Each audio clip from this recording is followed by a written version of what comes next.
आज हम बात करने वाले हैं क्लास 10th के फिजिक्स चैप्टर नंबर 1। एक लेक्चर हमारा हो गया है, दूसरा लेक्चर है हमारा ये। तो इस लेक्चर में हम अपसारी किरणें के विषय में बात करने वाले हैं। अपसारी किरणें होते क्या हैं?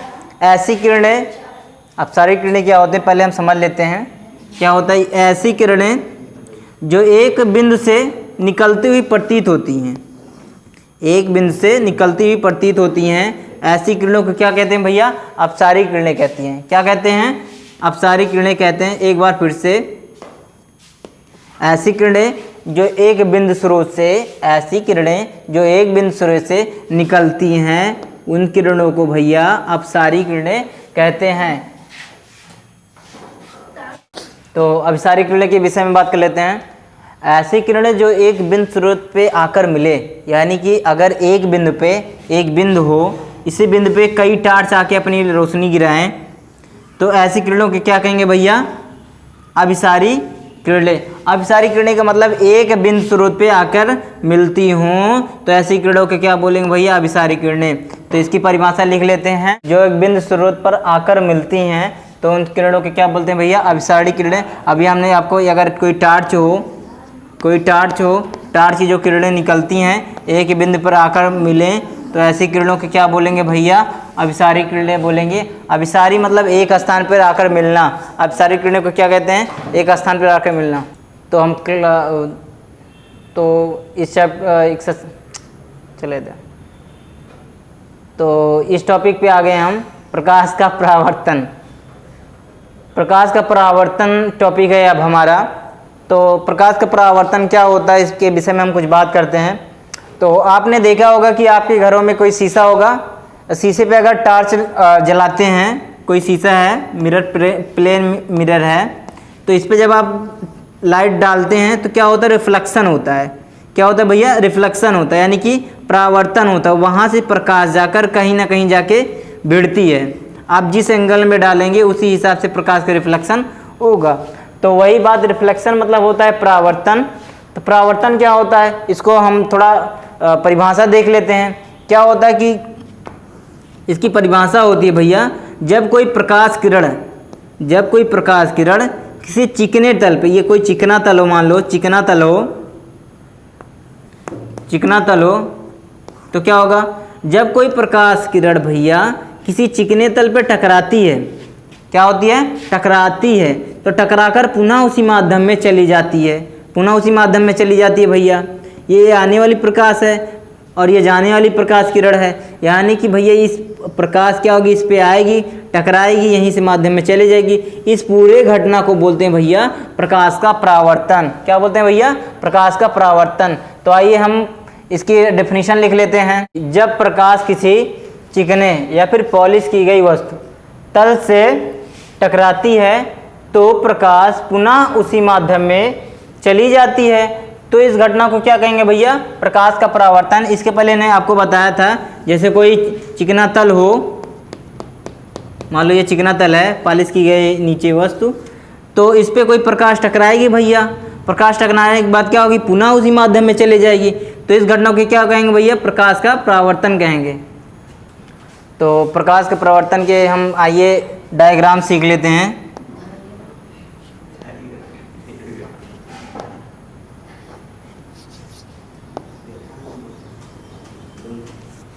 मान लेते ये कोई चिकना तल है,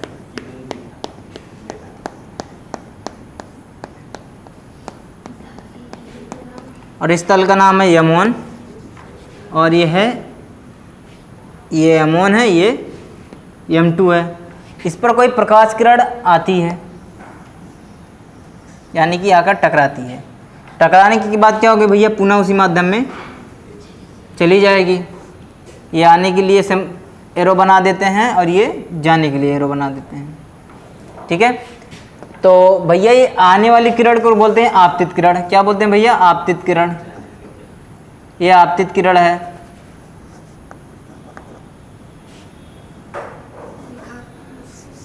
ये आपतित किरण है।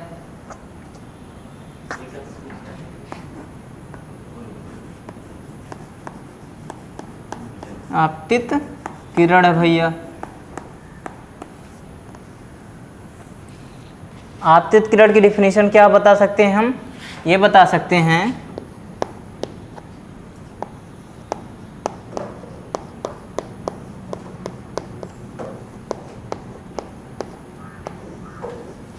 आपतित किरण की डिफिनीशन होगा भैया, वह प्रकाश किरण जो चिकने तल से टकराती है, वह प्रकाश किरण जो चिकने तल से टकराती है आपतित किरण कहलाती है। क्या बोलेंगे? वह प्रकाश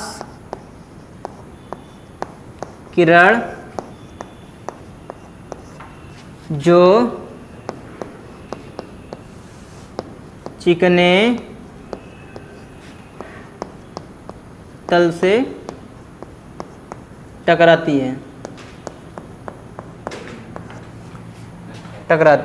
आपतित किरण क्या भैया?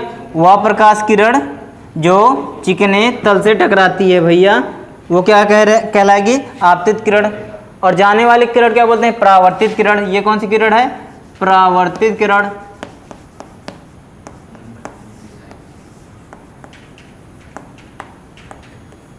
अगर परावर्तित किरण की डेफिनेशन की बात करें तो होता है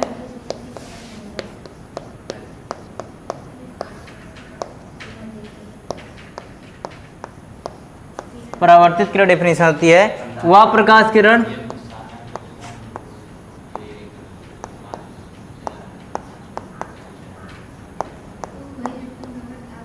जो चिकने तल से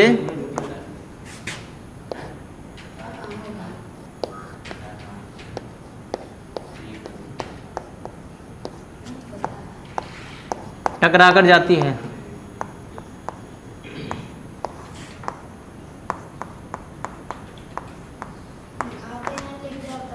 तो उन किरणों को भैया बोलते हैं परावर्तित किरण।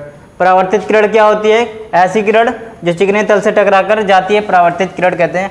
अगर कोई किरण भैया एकदम सीधा गिराया जाए,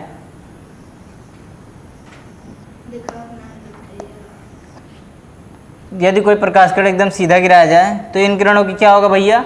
अभिलंब बोलेंगे। क्या बोलेंगे? अभिलंब। अभिलंब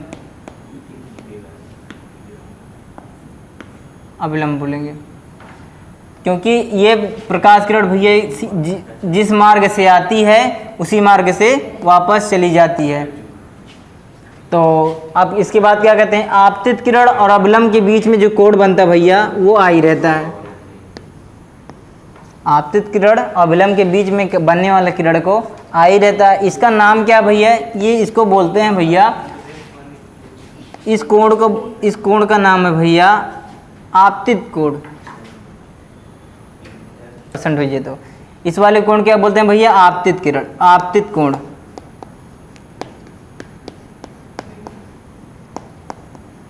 आपतित कोण। उसके बाद क्या बोलते हैं? इस वाले कोण को भैया क्या बोलते हैं? परावर्तित कोण। परावर्तित।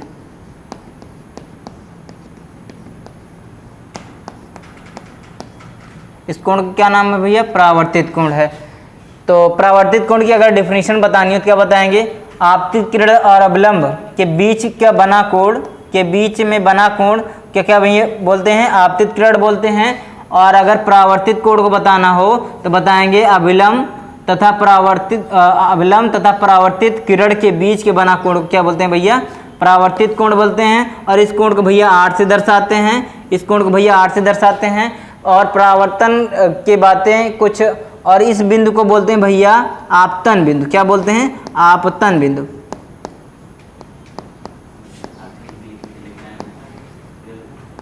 इस बिंदु क्या क्या बोलेंगे भैया? आपतन बिंदु बोलेंगे। आपतन बिंदु की डिफिनेशन देना क्या हो तो आपतित किरण और परावर्तित किरण अभिलंब जिस बिंदु पर आखिर मिलती हैं भैया उन बिंदु को बोलते हैं आपतन। तो अगला टॉपिक है हमारा परावर्तन के नियम। तो दोस्तों इसके 2 नियम होते हैं। पहला नियम क्या होता है कि आपतित किरण तथा परावर्तित किरण और अभिलंब तीनों एक ही तल में होते हैं। अगला नियम क्या है कि आपतन कोण की जा तथा परावर्तन कोण की जा का जो अनुपात होता है सदैव नियत होता है। चलो हम बताते हैं। ये आपतित किरण है भैया। आपतित किरण जिस बिंदु पे है इसी बिंदु से परावर्तित किरण जाती है और इसी बिंदु पर अभिलंब भी होती है, यानी तीनों एक ही तल होते हैं। यह पहला नियम है। और यहाँ पे दोस्तों जो ये आई एंगल होता है और ये जो आर एंगल होता है, इन दोनों की जा बोले तो साइन का अनुपात जो होता है नियत होता है, यानी कि sine I upon sine R जो होता है भैया वो नियत होता है।